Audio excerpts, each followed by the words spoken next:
I'm going to move on because we do have a number of questions to cover today. And Raj Lebon from Newcastle upon Tyne, many thanks for your questions. Raj has asked a number of questions about the Islamic teaching relating to the keeping of pets, in particular pet dogs. And we're going to try and tackle as many of the kind of the key points that have arisen from these questions as possible, but given the time, we're not going to be able to deal with all of the questions, but hopefully enough to suffice for the purpose of this programme. And the first general point that Raj has made is that he says that I own pet dogs, and his question is, he's asked, amongst other questions, why Muslims dislike dogs? Perhaps the panel could shed some light on whether that is true or not. And then linked to that, he then goes on to say why Muslims discourage from owning pet dogs. Well, I think it appears that the questioner has overgeneralized the situation. Maybe he has got a different experience somewhere.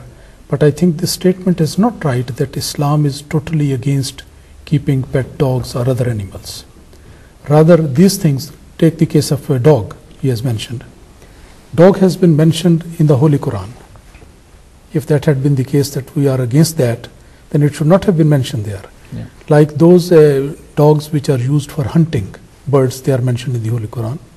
In case of the people of the cave, Ashab-e Kahf, the people of cave, the dogs is mentioned there. So the dog is mentioned there, and it is absolutely all right for a Muslim to have a pet dog for very good purposes. For example, hunting, for security purposes, and also for security purposes as normally it is used as sniffer dogs. So there are good purposes as well. Yep. And Islam also says that one should always be kind, not only to fellow human beings, but also very kind to animals. This is actually a responsibility of any Muslim who ever keeps a dog, or any pet animal for that matter, that they must be taken care of.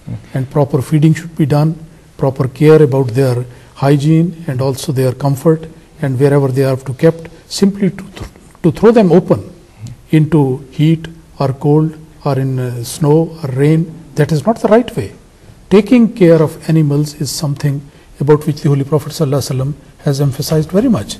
And so much so that he has mentioned that somebody who is taking care of the animals, he is going to be rewarded for that. Yes. And those who do not take care of the animals, they are going to be punished for that. So Islam has gone to that extent that people can not only have the pet dogs and pet animals, but also they have to take care of them, otherwise they are going to be punished for that. Ibrahim Saab, linking into Imam Saab's answer, a further question that Raj has asked is that if Muslims do own dogs, they are instructed that they should spend their life in isolation in the garden and not allowed to enter the household, which is where most people perhaps in the West who maintain dogs might keep their pet dog, for example. Is there something further maybe we could add in response to that point? Well, I think that an example I could possibly give is my own brother who breeds dogs, and he's bred dogs for the last 20-30 years now.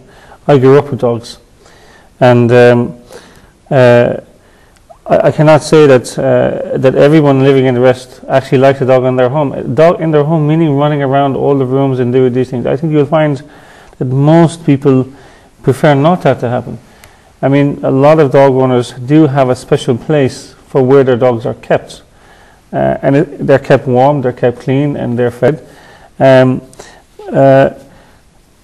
the issue of coming into a house of a Muslim person, I mean, there's a certain sacredness about prayer. So I mean, just adding this little bit thing that so any human being, any person, whether they're a Christian or a Muslim, would have some limitations to where their dogs would be left running around. I mean, I've seen, like I said, my own brother and others who themselves don't like, for example, in a sitting room, maybe a good sitting room where guests come in, they don't allow a dog in there. They don't always allow a dog in there. So I think this is something that is not universal, is that everyone would like a dog in their home. And just taking that a step further, where we're talking about the kind of cleanliness, one of the points that Raj has raised is he makes reference to the Holy Prophet ﷺ, which refers to, I don't have the exact quote here, but the paraphrasing of it is that angels will not descend on those homes in which dogs are present. And he asking whether this is goes against the teachings of Islam in terms of kindness to all animals and the like. And is there perhaps an angle of this that we can explore and maybe inform Raj of? Well, the thing is that it's a statement because angels do not go to any place where, for example, bad smell is there. It is mentioned there if somebody has had this raw onion or garlic and they go somewhere else, the angels do not come closer to that. Which people do not like, angels also do not like that. So similarly, if animals are kept in a house and the situation is not very clean, and certainly sometime, just because from their body some sort of smell is generated, as a result of that, if the atmosphere is like this, so then it is not a place where the blessings of Allah will come there. Yeah. So actually, regarding the prayer, coming back to your point which you mentioned, there is an element of cleanliness which is very important. That is why ablution is prescribed before the prayer. Yeah. The prayer mat should be clean, the room should be clean, atmosphere should be clean. Therefore, if a dog or cat or any other animal for that matter is running around, leaving their lot of hair and filth and other things of impure nature, then that the whole atmosphere will be totally against where prayer can be offered there. So if the prayer is not offered there, then the angels also will not go there. Yeah. So this is linked in that way to that point as well. Jazakallah. And that extends into one of the kind of final questions that Raj asked, which is about why Muslims do not usually permit dogs to be present in the rooms in which they would offer their prayer. But I suppose the extension is as exactly what Imam Sahib has said, is that any type form of uncleanliness, whether it has been derived from a dog or from a human being, is impermissible, because the intention is that the room in which a Muslim prays and the state and the area in which he prays must be clean. Actually, I think the questioner should take this point very clearly, that Islam is not against animals at all. I mean, they are the creation of Allah Almighty. Being kind to them is very essential. But as they say, there is time and place for everything. And moreover, these animals, they have been created for the benefit of human beings, because human beings have been described in the teachings of Islam as the best form of the creation. And other things, they are like a sport to the human beings. So they should be used as such, but at the same time, one should be very careful about that and be utmost kind to them, looking after their needs, providing that need and being kind to them. That is actually something which becomes a virtue if somebody takes care of that. I mean, there is an incident, isn't there, Imam Sahib, of a woman of ill repute who actually saw a very thirsty dog in the street, and she took off her shoe and took some water out of the well and gave that to the dog, and the Holy Prophet ﷺ said that she had earned merit of heaven because of the action that she had done. So kindness to animals is portrayed from that hadith, and of course dogs are included in that argument as well. So on the other side as well, I mean, there's a hadith which mentions that a lady had kept a cat, and that was bound with a string, and so the cat could not run around to catch a mouse here and there. So as a result of that, the cat died.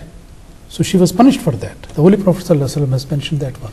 So it means kindness. Islam maintains this concept of justice even when it comes to the treatment of animals as well. Just very quickly, because Hazrat Abu Hurairah, he was the father of cats, or named, yes, but he loved cats. Yes. So it's something which is ironic. That's yes. So there's obviously a lot of detail to this subject, which when you open up, you identify that Islam actually has a beautiful teaching and does protect.